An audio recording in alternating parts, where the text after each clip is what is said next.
Hello. Welcome to Sip and Serve on this fine, fabulous December evening. Sip and Serve is a Journey Movement podcast where we are apparently sipping on nothing tonight, but we will be serving up the Word of God. We are not sponsored by ice, but But those are so good. What but flavor y'all is this can one? sponsor us if y'all want to. If y'all ever seen. You are most certainly Send me welcome your to. money. And tonight we're going to be talking about a hot topic. Oh man. This is going to start some arguments in the comments. It's going to start some fights, some debates. Maybe. No? Maybe. We are going to talk about... Could.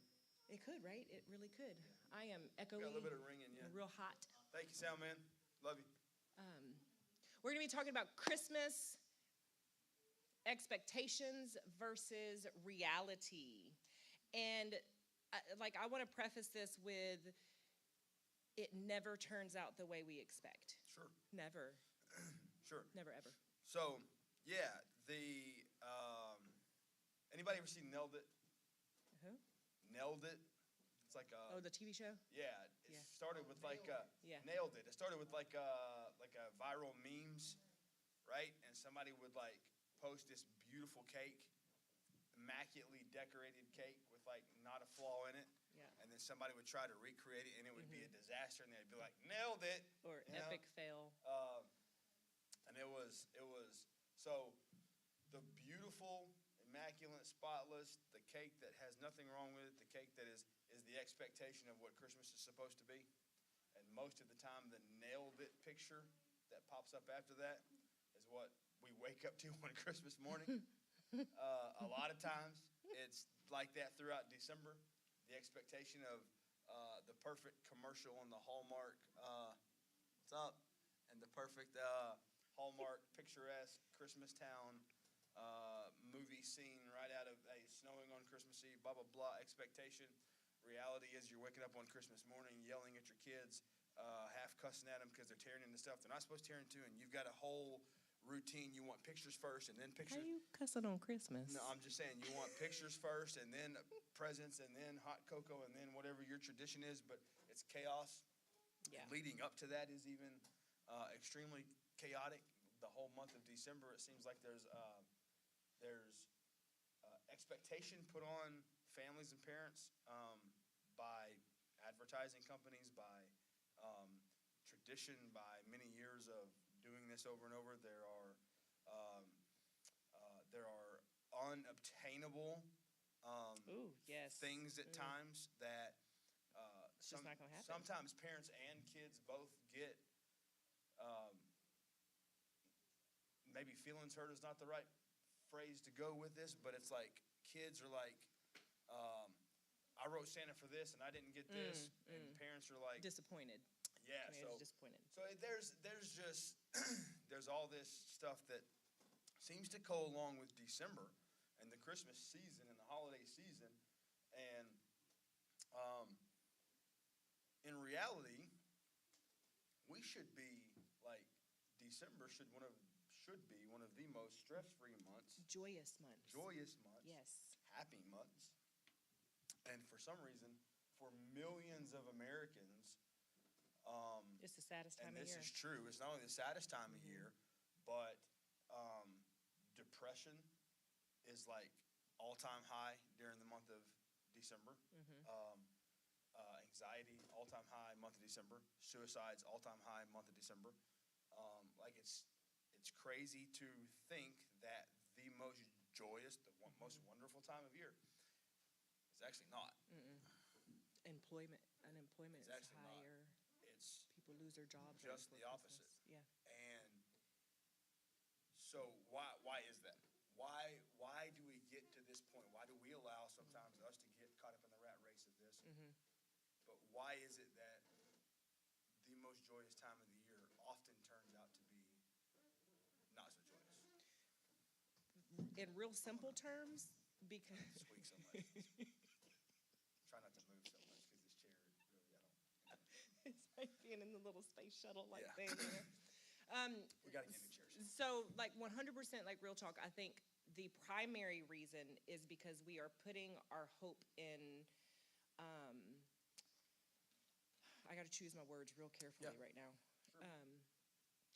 we put our hope in other things other than Jesus. Okay. And so then the expectation of the month and the holidays are put into this commercialized view of what it's supposed to be like. And really, to be honest with you, like Pinterest kind of ruined everything. No offense, Pinterest, but everybody is trying to live this Pinterest perfect It's all life. your fault, Pinterest. It's totally Pinterest's fault. And we have these, it's funny because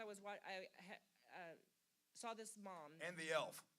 The elf. Don't get me started. Anyway. I don't have the audience. We love our elves. Yay. We love them. This mom was talking about getting like the teacher gifts for like the students and all that other kind of stuff, and she was concerned that what she was doing, because what she could afford was much smaller than the big elaborate, $50 gift cards and this, that, or whatever, and she was wondering if what she did was enough.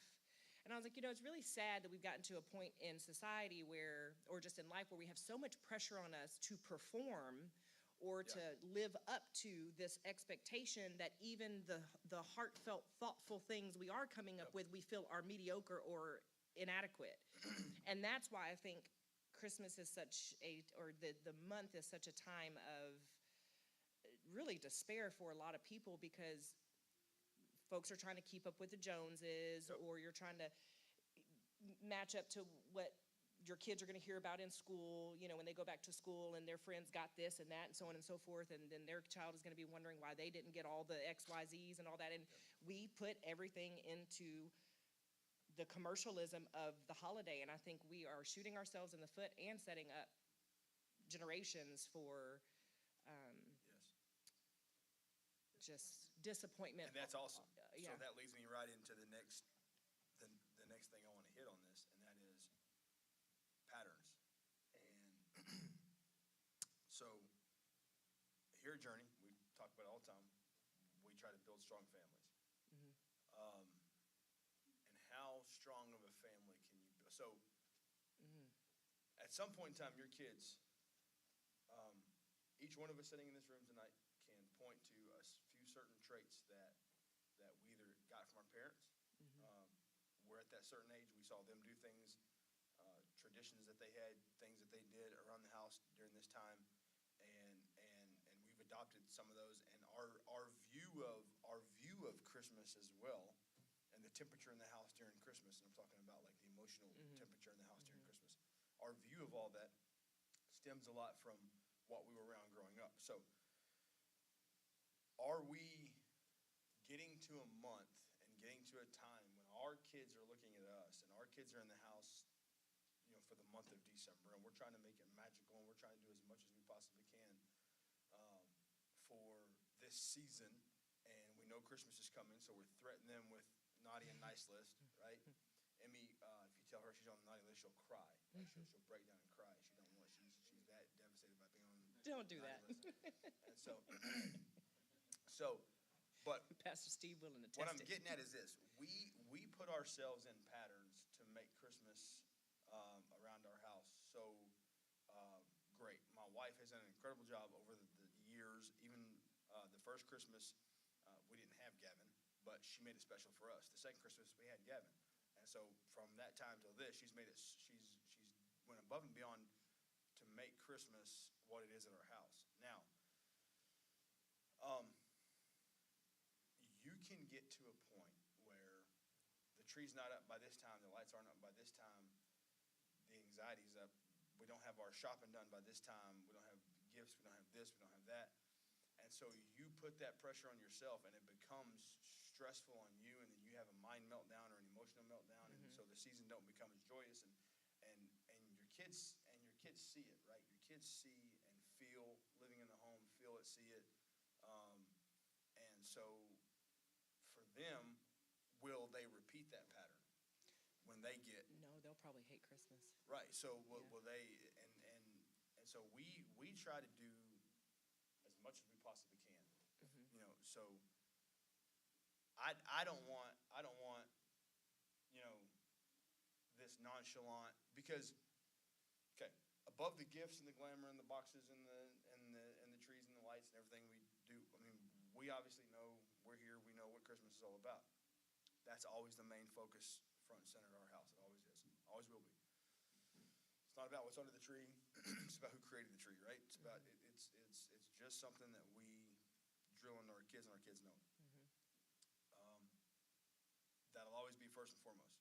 Now, having said that, we have put such an expectation on this season, and whether it's keeping up with the Joneses, which I think is a big part of it. I think trying to be like outdo yourself from last year, or I think knowing that neighbors or kids are hearing your kids come home and say stuff, and it's like, well, it kind of gets you to a headspace where you're like, I can't do as much for them. And so getting into a pattern and getting into a tradition of how you do Christmas around your house, I think can get your kids in a pattern of to hate Christmas, or to dislike it, or not Or be to follow the same footsteps. right, or to grow up and repeat the pattern, to get all stressed out because certain things aren't done in their life or their house.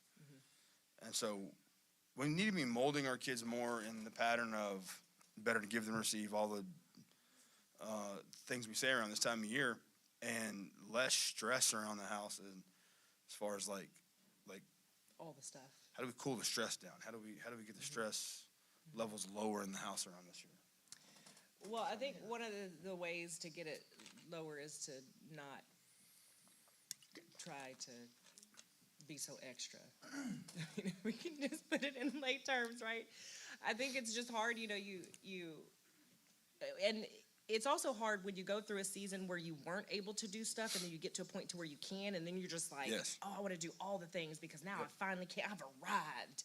Like I can do the things, and so then you want to do all of it, but then it in turn creates this kind of toxic association with it all because you are trying to keep up with it and do the same thing. I feel like if people would simplify it and just have like 2 to 3 traditions that they have within their family that are just kind of non-negotiables for themselves, and that through that you keep the magic alive and the stress down for your children. You keep the magic alive for your family and your children, and you keep the stress down for yourself. I think would be an ideal way to do it, because if like this, even Nala was saying, Mom, are we going to put lights on the outside of the house this year? And I was like, no. Just even the thought of that right now doesn't even sound good. Like, it just doesn't this year. Like, because there's just so much going on. That's just one more thing. Yep. No. And you know what? It's going to be okay. Right. Who cares if the lights on the outside of the house are not why we're excited for Christmas? It's not going to, like, all of a sudden Christmas is going to completely fall apart because we didn't put lights on the outside. And so it's okay this year that we didn't put I hardly even decorated. I'm not going to talk about all the trees. That's a different story. But I didn't put anything else up in the house other than the trees. Like, and I am totally fine with it this year. I'm here to tell y'all, give yourself permission to not do all the things. Okay? Yeah. Okay. Thinks you put 7 trees in the house? Stop talking, sir. It's you're not. It's not your turn. We're not passing the mic yet. Not your turn. So I think that's how you could do that, is to it's okay if you could make it happen, and it's joy. It's enjoyable. It's joyful for you and your family. Turn on Christmas music, have fun. Sometimes it's just sitting down and binge watching Home Alone 1 and 2. Forget 3 and 4. They're stupid. Yeah, well. How the Grinch Stole Christmas and whatever, and eat popcorn, and like that's it. That's what we do. Like that's okay too. Yep. Even if Every it's a day. little TV dinner. Every day. And get your little little Debbie snack cakes. Get your little Christmas tree. It's fine.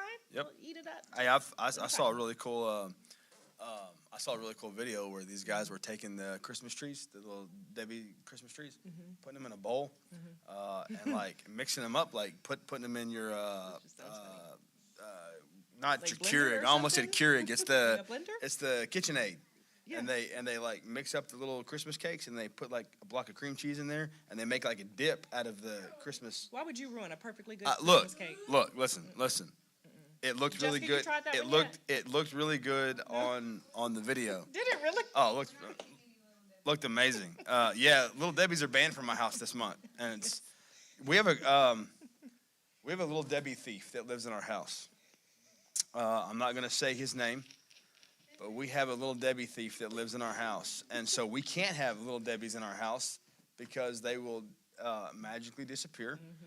And That's why I don't buy when it. you ask, hey, who ate the Little Debbie? You get the little minion, the what? You know, wasn't me. I didn't know he still lived in my house, but apparently he does. Wasn't me. He still lives in my house. And so, any cool family, any cool traditions that y'all do? We do. Any cool things that y'all do? So the best traditions are the ones that happen by accident, in my opinion. Total 100% Yeah. accident. But we do Christmas Eve boxes every year. Christmas Eve boxes. Yes, and Not it's, boxing. Like y'all don't throw down boxes. It depends on how they act in that Okay, day, I got Pastor. you. It depends on how I they got act. you. No, I'm just kidding. So it started when Nala was little, and so this is one of those things where it has gotten really kind of elaborate. Yeah. But I used to get y'all know the Christmas boxes that your parents would pack your clothes up in that you got for Christmas, the clothes boxes. Saltine crackers. Saltine cracker boxes. Let's go. Those are our Christmas boxes. It wasn't like a bunch of, once you saw that Christmas box, it was going to be closed, so you saved it for last. Yeah, we're on the same page. Anyway, so I started out with taking one of those boxes, and I would put inside of the box a bag of popcorn, a thing of hot cocoa, some fuzzy socks, and like some pajamas or something like that. And then on Christmas Eve, we would watch movies, and that was like what we did. Mm-hmm. Now it's like I've got custom boxes. My friend Jessica Blunt put little stuff up on it. It's customized. Everybody's names are on it or whatever. And now it's like they're older, so it's like So it's the same box every year, though. It's the same box every year. Same box every year. But now it's like it's pajamas, it's a movie, it's slippers. And so hey, it's one Christmas gift that you get to open up early. Let's turn this into a business. Anybody want to subscribe to a Christmas box once a month? Christmas Eve box once a month. Listen, you get a box a month. It comes with a different pair of Christmas PJs. It's only $19.99. Subscribe today, and we will get you hooked. See, I started a business, right? Yes, we will get you hooked. We're gonna subscribe to Christmas boxes. Comment, subscribe. That's below. Right. That's right.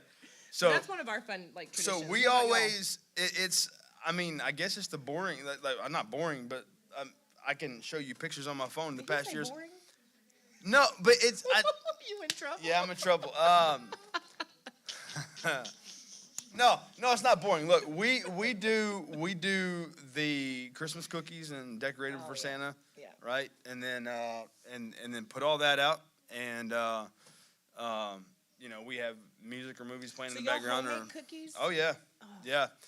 I mean, my wife's incredible at homemaking cookie, and yeah. So Santa likes benuelos in our house. Erica likes those too. Santa really likes those in our house. And they normally last not very long. But no, we do benuelos and cookies, and then set them out. We do the night before Christmas. Mm-hmm. We normally read the Grinch book, and then we always read the second chapter of Luke. Before we try to put them. Gavin's like, we do? I don't remember that, Dad. You know what? Yeah, he don't pay attention anyway. Let's not call him out about school. Yeah, so we try to do things like that. I think we try to do things like that on Christmas Eve. And so like the simplicity of that though, in either one, because I think the Christmas Eve boxes too are something that's just real Which simple. are on sale right now. You can just see us after the podcast. 10% discount. Those are real simple too, and so but the simplicity of that is also what keeps it so magical and fun, and it's also stress free for me. Like, so it's not the decorating and the making sure all the things are in the right spot and all that kind of stuff, because like it's cute and everything, but the kids don't really care. Mm-hmm. And all you do is stress yourself out for something that nobody really cares. Like, if you didn't do it, it would be fine. Yeah. You know what I mean? It would be all right. So I think the simple word, that's the family togetherness, the really tapping into what the season is all about. I think those are really the special memories that the kids are going to hold on to when they get older. It's not going to be the lights and the trees and the ornaments, and it's not going to be any of that. Yeah. Yeah, I think we do put a lot of unnecessary pressure on ourselves throughout the month of December to do things. We've talked about that. I think we put a lot of unnecessary especially mental pressure on ourselves. It's like there's an expectation. This is Christmas. This is gift giving season. Because here's the deal. I absolutely love and adore my wife, and I tell her all the time when I write her stuff, when I text her stuff, when I post stuff about her. most of the time when I sign off on that, and I'm not trying to get brownie points here, I promise, I sign off on it by saying, I love your heart. Because she has one of the biggest hearts. And so we'll be out in the store, right?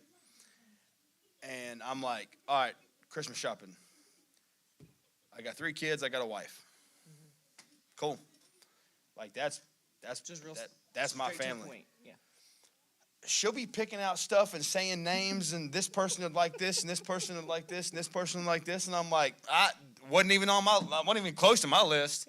Like, So she should be the pastor. just like, and I'm, she's picking. I'm seeing dollar signs. She's picking out this stuff, saying names, and like she doesn't like it's everybody. Oh, baby, this and this sister, this, and I bet you're like I ain't gonna lie. Most stuff that my family's ever got from us, like my side of the family's ever got, I didn't even know they got it. I didn't even know they got it.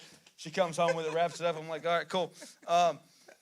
She pays a lot better attention about that stuff than I do, And so it's just That's her job. Yeah. So what are y'all last minute shoppers? Or are y'all like month of September, like we're done with Christmas shopping, got it all?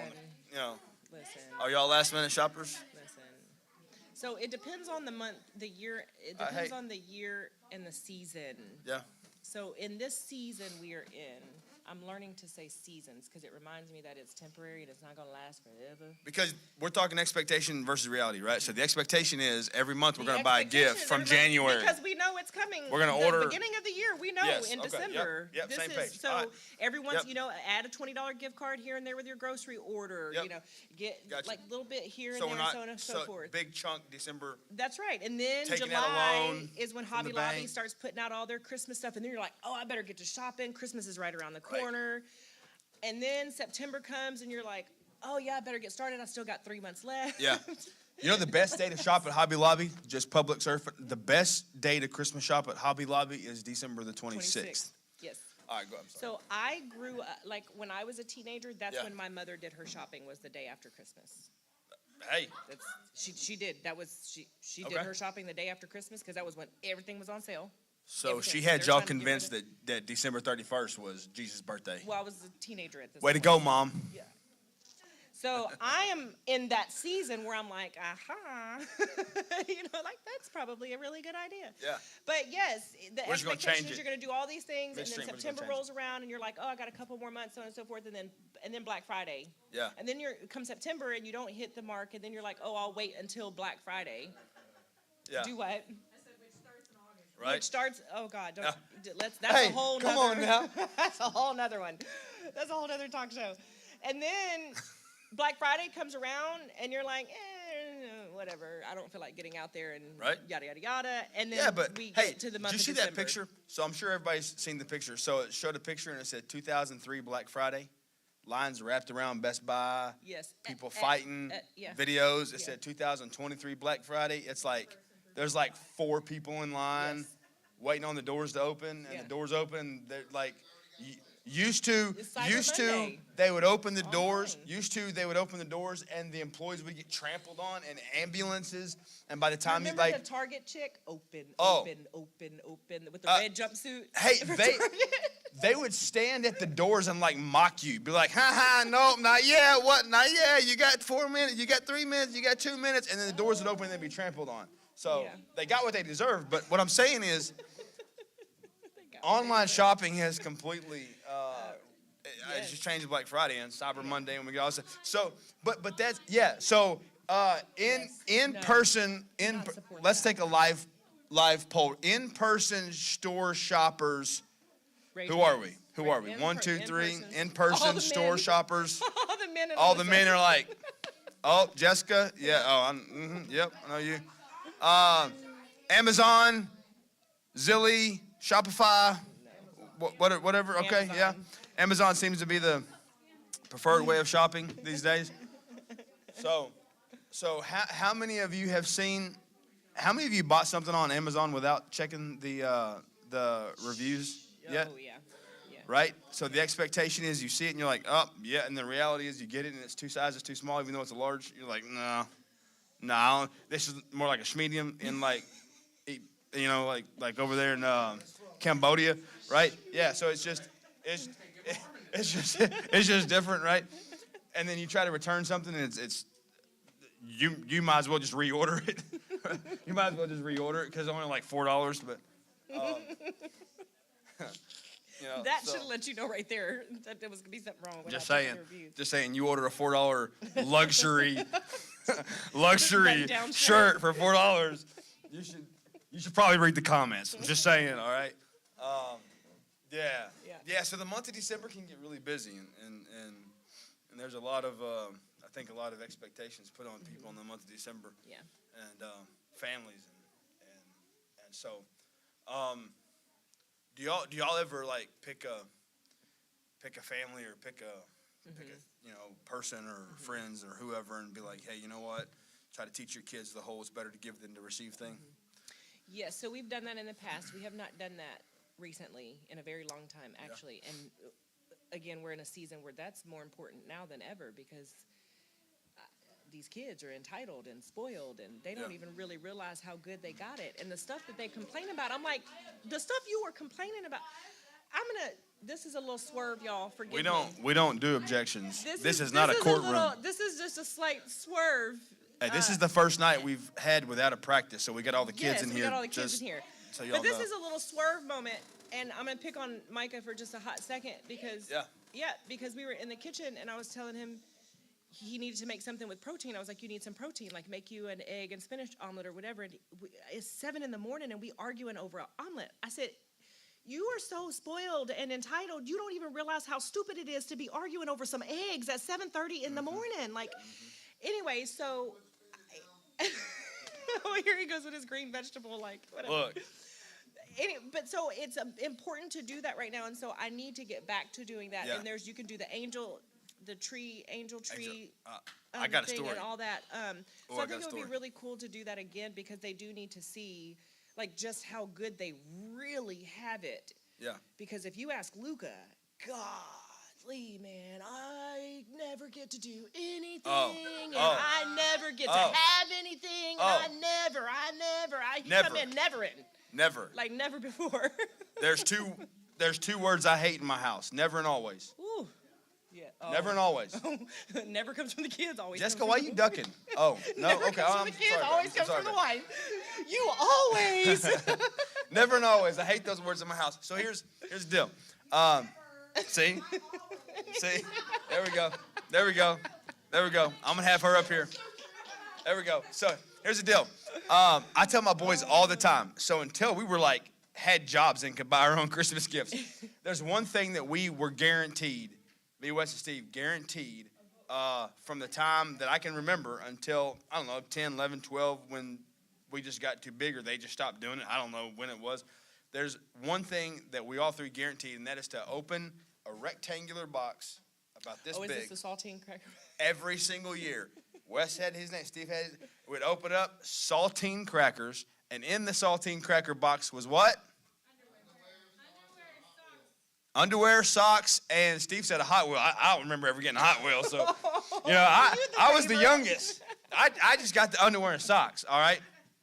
And, Wes, did you get a Hot Wheel? And you're lucky if the socks and underwear were actually still in the bag. Right? So I'm just saying. I said, if you didn't hear Pastor Steve, he said they were garage sale.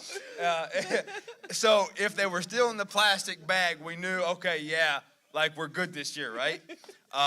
There's 2 Christmases I'll never forget. One of them, my mother would do the angel tree every year for us. She would sign us up for angel tree every year. We would almost every year.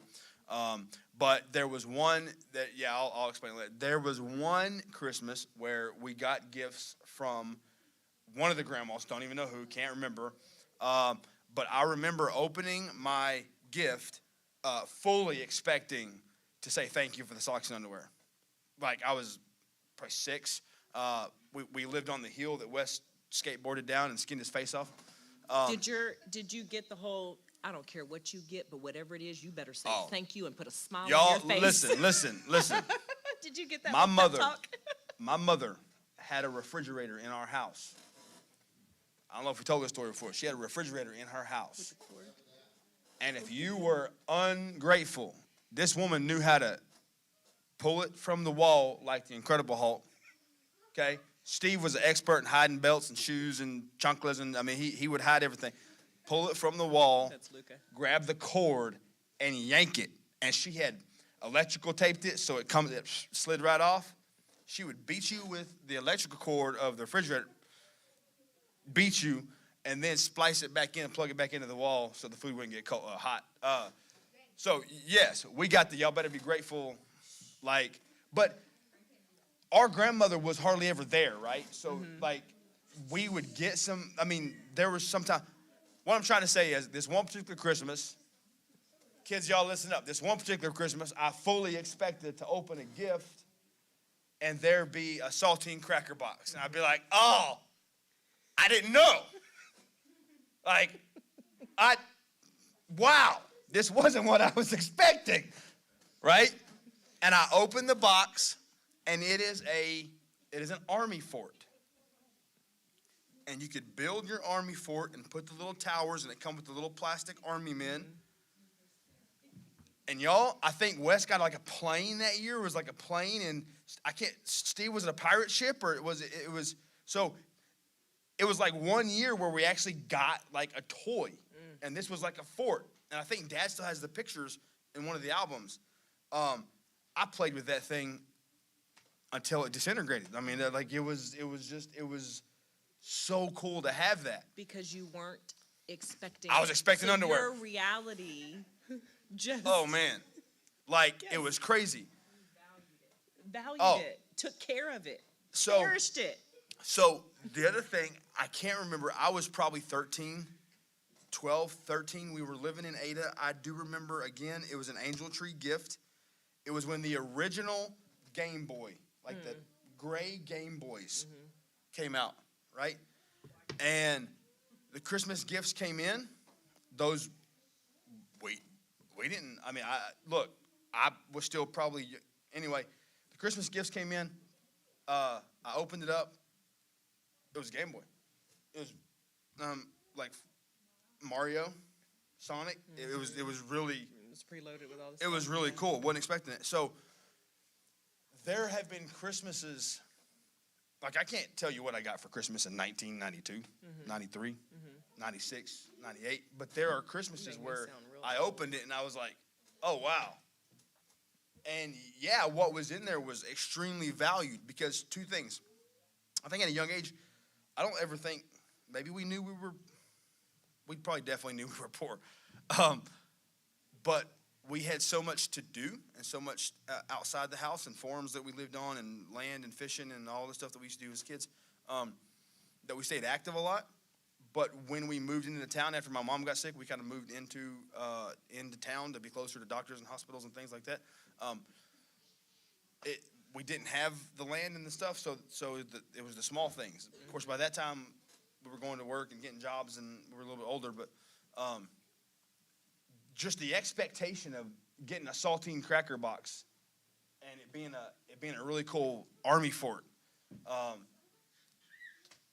never forget that Christmas, right? And so I think that in 2023, when anybody care to guess number one Christmas gift request of 2023 right now? Either PS5? virtual reality, iPhone?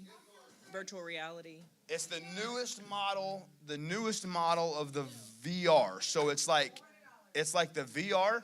It depends on which one you get. The 512 gigabyte VR headset, $615. The PlayStation 5 is $500. The iPhone. So those are the three. It's VR, then game systems, then phones. And it's in that order. And we're talking, listen, y'all. We're talking about 11-year-olds.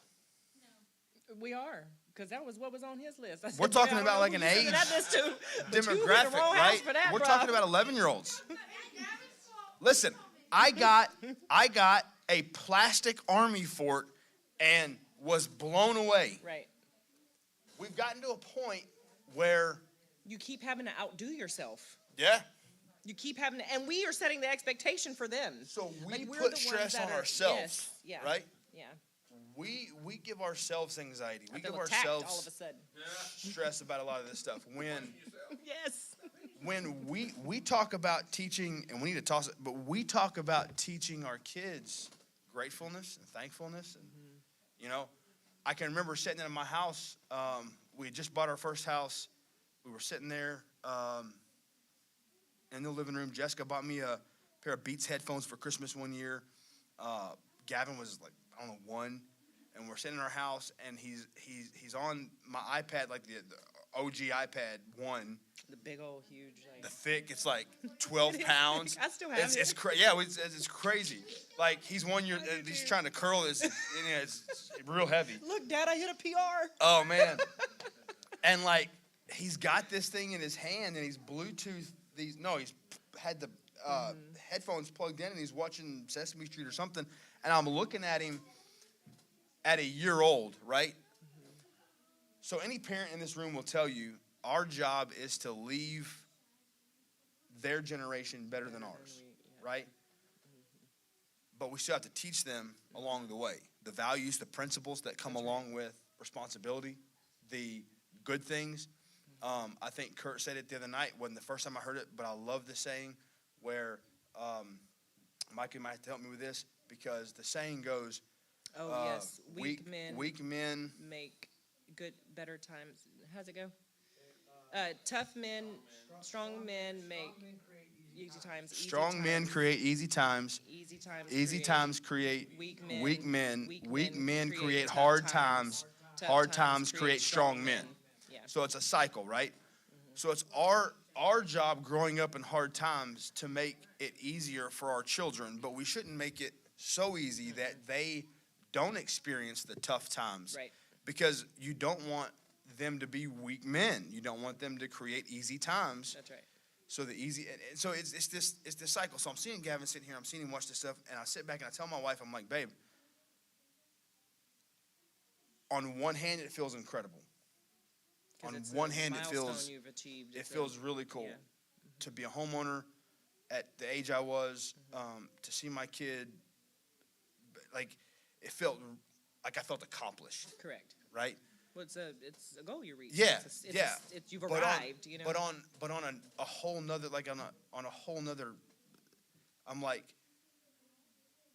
what am I creating? Right? What am I raising? What am I bringing up? And I mean, I look at him now. I look at my kids today, and I'm like, 9 and 13, 4, but I look. Are they perfect? No, by no means. Are they respectful? Have they grown into some things? Yes. Are they going to develop more? Yes. Do we still have work to do? Yes. But my goal is to create tough men. Yep. So there are things. Look, there are things they already know. There are things they don't get, won't get. You know, it just ain't gonna happen. Right. Right. And it's for that factor. It's the gratefulness, right? We want them to be grateful for what they do have. And Pastor West is right. He said it behind the pulpit. There's other people that said it. It's frustrating as parents to wake up on Christmas morning. They rip open the gifts. They're like, "Oh yeah, this is cool." The next day, you find it in the cul-de-sac. You find it on the stairs. You find it. It gets a lot of stuff, huh? Like you find this stuff in places, and and like as a parent, you're sitting there, yes, and like you're supposed to be happy because they're happy, but now you're frustrated and mad because it's this expensive thing and they don't. And so it's a cycle, right? And so it's why don't they appreciate it though? It's because we have created a life for them that is comfortable, and they expect the big things. And it's an expectation. Yeah. And so every once in a while, you got to go down. I'm not saying be dangerous, but I'm saying go feed the homeless. Go down to Tent City. Drive by there. Show them. So You'll have no clue. Yeah, it was funny. Like when Michael and I first met, it's actually how we met. Like I always spent the holidays with friends, because my mom would go with her siblings to downtown Houston. They would make plates. And y'all remember those little juices with the little tinfoil top? Oh, yeah. The little plastic Oh, yeah. curved thing, looked like a little barrel. Topango, oh, yeah, the they'd barrel look like a little ones. barrel, and they'd have a silver top. The barrel Yeah. ones, yes. So they would get those yes. little juices. Yeah. The barrel ones. Yeah. Oh, Yeah. take me back to Yeah. my childhood. So they would get those, and they would get Yeah. and they would make plates, and they would literally go down. And they wouldn't go to the shelters. They Yeah. would literally go On and just hand out of their car on the streets. and just hand out plates. And Yeah. so, and her siblings did that every single year on Thanksgiving. So I would always go to friends' house and go, because I mean, I don't want to do that. I don't want to do that. I'm a teenager. I want to go have fun. Anyway, and so I would go and hang out with friends, and that's actually how Michael and I met. I was at his aunt's house anyway one year, and that's what they did. And I feel like, I mean, it would be difficult to do that now. Number one, they clear out a lot of the homeless on the street, so it's not like you can really go anywhere like you could then, where there was just mounds and mounds of homeless hanging out. But even something along those lines to where these kids really see just how good they have it. Y'all have no idea. Like, I didn't even grow up the way y'all grew up. I grew up in a single parent household, so I was real independent, and there was things I had to do on my own. But I didn't grow up. I wouldn't say we grew up poor per se, to where like I was literally having to like figure out where we were going to get water from and stuff like that. But I also grew up spoiled. I don't think I was as spoiled as them, as they are now, but they are growing up with so many conveniences and everything at their fingertips that their expectation is so far beyond what reality should be that it's hard to ever catch up. It's hard to just ever really latch on to like and find enjoyment and fulfillment, because you're always chasing the next best thing, the next big thing, the next new shiny bauble. And so we got to get back to a place where these kids have a normal expectation, so then when reality is something, they can be surprised. Nothing's surprising. I mean, 11 years old and you get a $600 gaming system or Oculus or whatever. You're happy for a moment, but are you really surprised? Because you know your parents love you and they want to get you everything, and you've been spoiled your whole life. So are you really, you know what I mean? Is there really true surprise left in that? Yeah, and it's not just that. It's the time spent on it. It's the look. I've put one of these things on my head. Are they cool? Absolutely. You draw a little circle on the floor. You draw a little circle on the floor with your, with your thing. You got your and you're in a completely different world. Like there's one where I was sitting in my chair, and you can put it on, and like you can pick to be in like a theater, and you're actually in like a theater, and you're looking around. There's all these people on this massive screen, and you're watching a movie in a theater on the. In a virtual Are they world. cool? Yes. Yeah.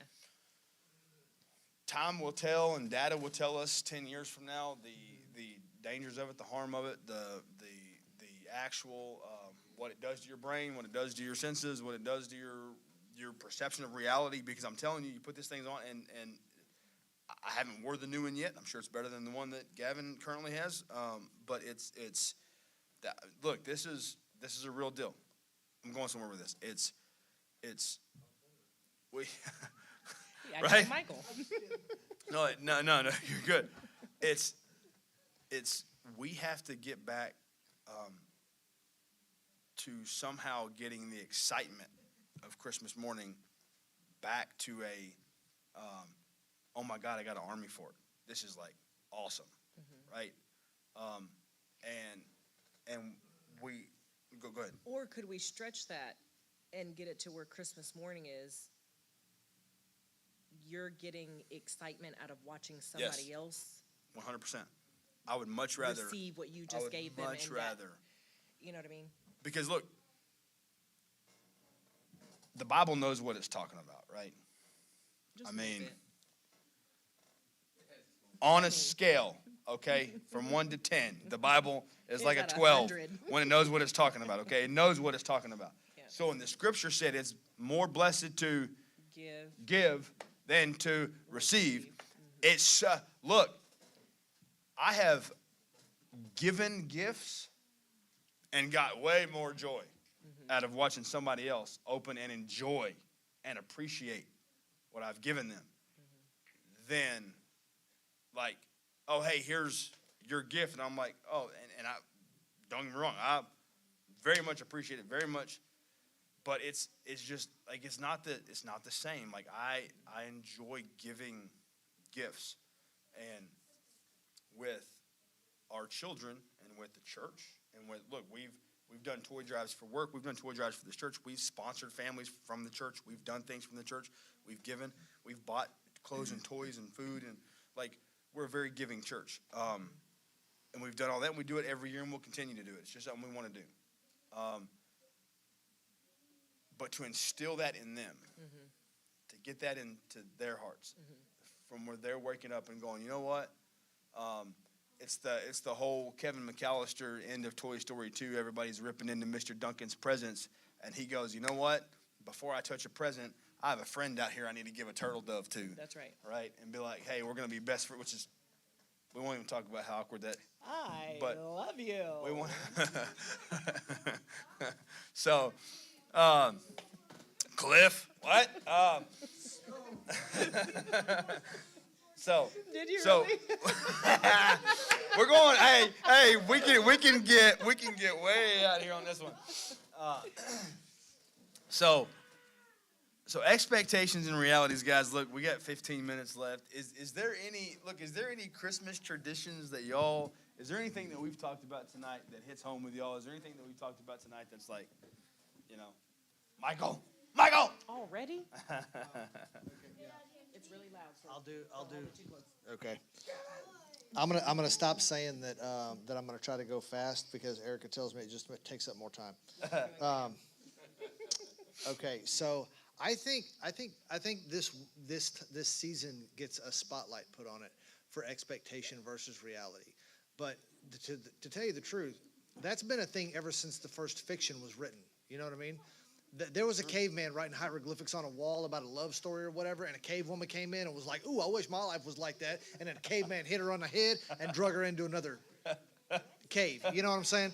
Like, I'm saying it's been a thing since the beginning, since the very dawn first of fiction. mankind. Yeah, that's right. And instant gratification doesn't make it any better. It makes it harder. It makes it a lot harder. And I tell you, chasing those traditions, you're not chasing anything spiritual. That is the fleshly desire. The traditions are nice. The traditions are fun, but at the end of the day, traditions are works. You know what I mean? Yeah. Traditions are not. That's not the spirit.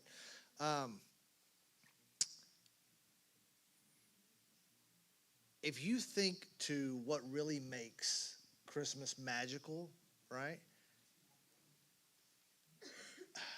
The stories about the presents being brought and all that kind of stuff. If you think about it, it's not necessarily that story. It's how you tell it. It's how excited you are about that. You know what I mean? Your kids see that, and they're feeding off of you. And if you start early and you put the magic of Christmas into the Spirit of God and the Spirit of giving, your kids are gonna see that. They're gonna reflect that. You know what I mean? They're gonna absorb that. You are the one who is gonna determine where the magic comes from. You know what I mean? And the last two things that I was going to say, one is if I think partially one of the things that would play a big role in us, in our kids getting the magic of Christmas back, waking up on Christmas morning and saying, ooh, I got a fort, right? I know at least for me, is to stop making it Christmas for my kids every week. You know, coming home, every time I go out, every time I go to Target, I got Truth bomb. Dude, I'm telling you right now, man. Truth bomb.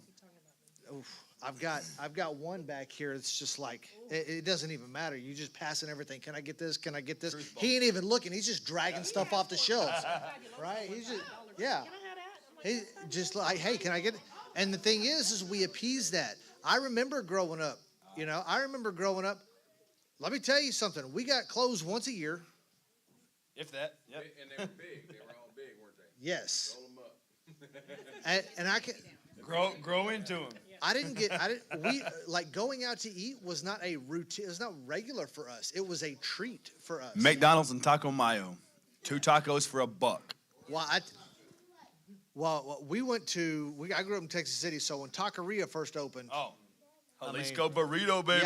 Yeah, but it was like $12 to feed our whole family. Right? You know what I mean? Yep, love it. But my point is typically we didn't go out to eat every week. Yeah. We went out to eat maybe once every other month.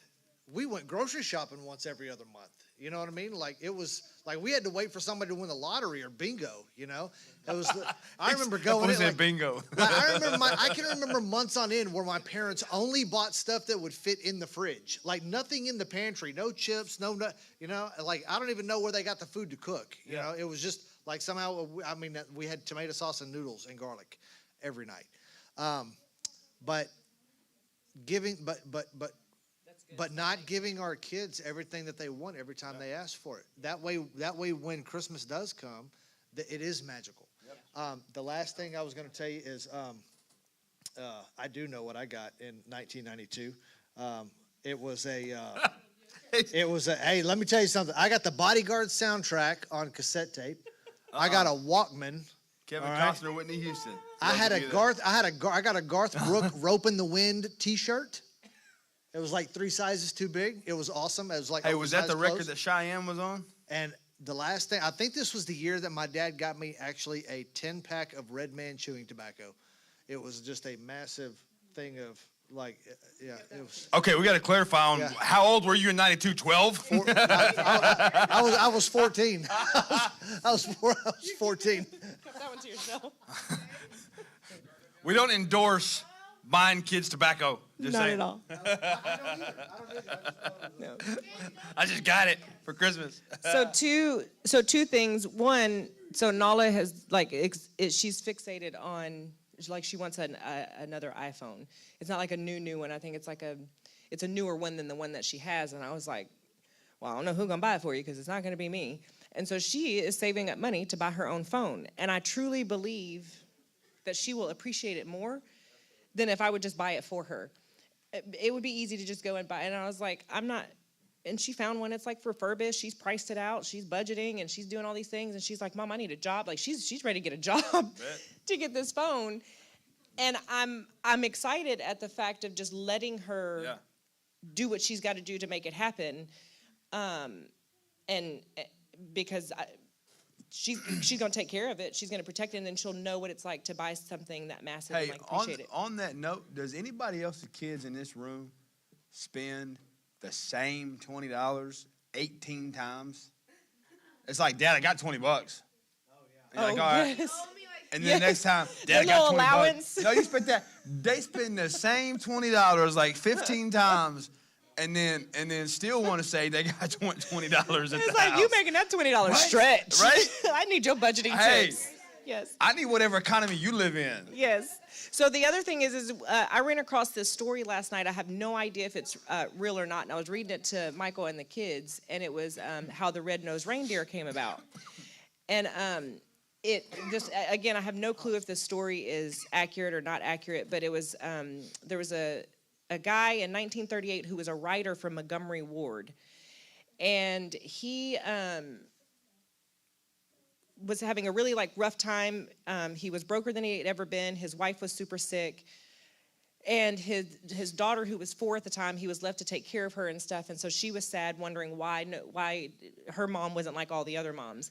And so he was explaining to her, he wanted to give her hope and excitement and stuff like that. And so he explained to her that we're all different in our ways. The mom was battling cancer. Okay. And so she ended up losing her battle to cancer. And he was just explaining to her that everybody is different. And so he started telling her the story of a deer who was different and, ended up on Santa's team and so on and so forth. Well, his daughter loved the story so much, and each night he'd tell her the story. It would get more and more elaborate, and he would add to it and stuff like that.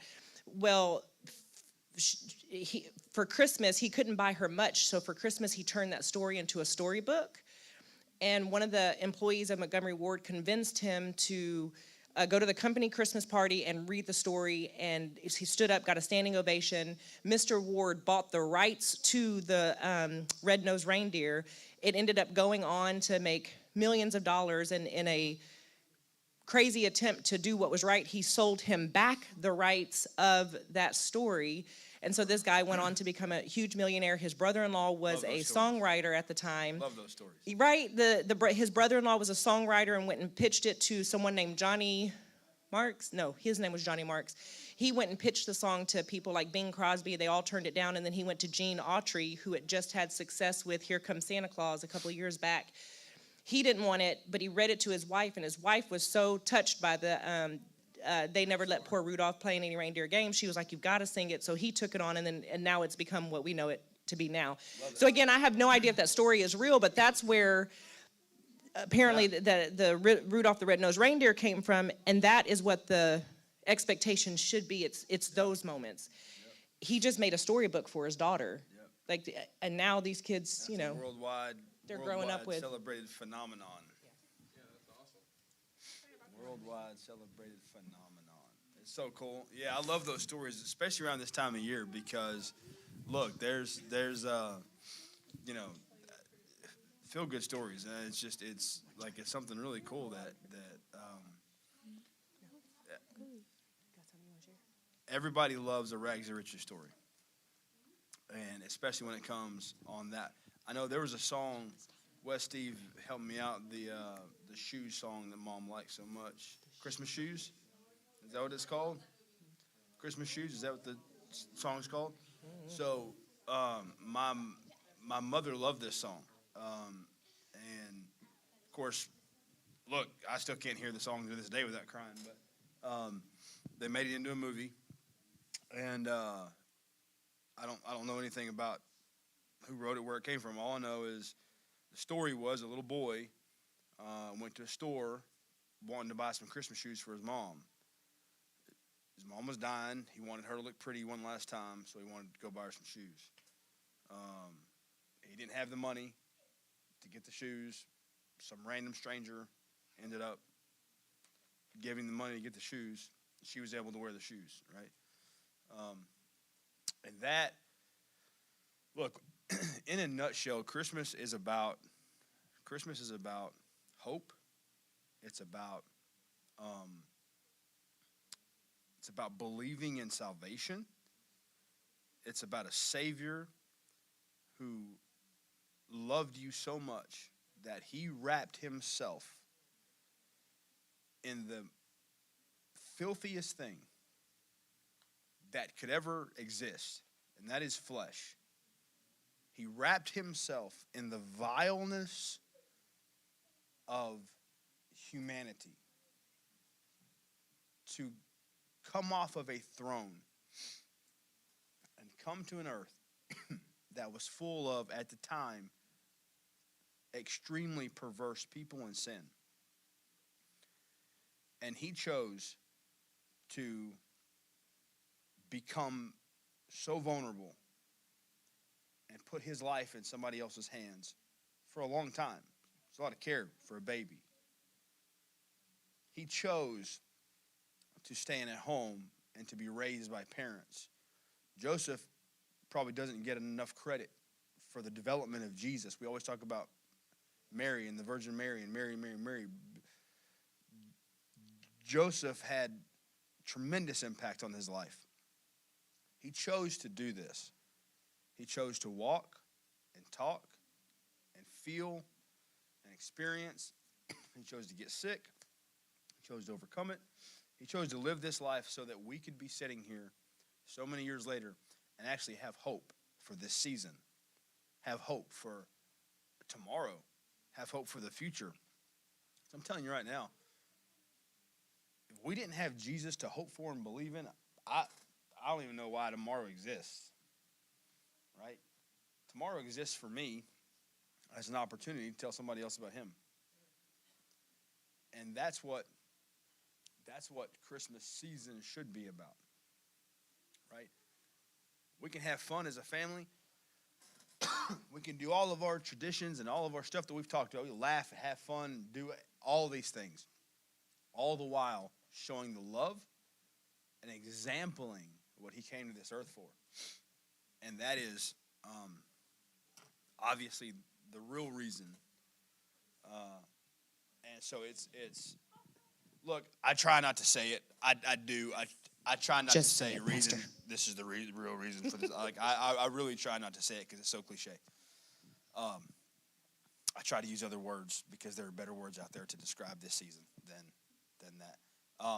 But yeah, look, great conversation. I want y'all to go this week. Think about y'all be here Sunday for our Christmas concert spectacular.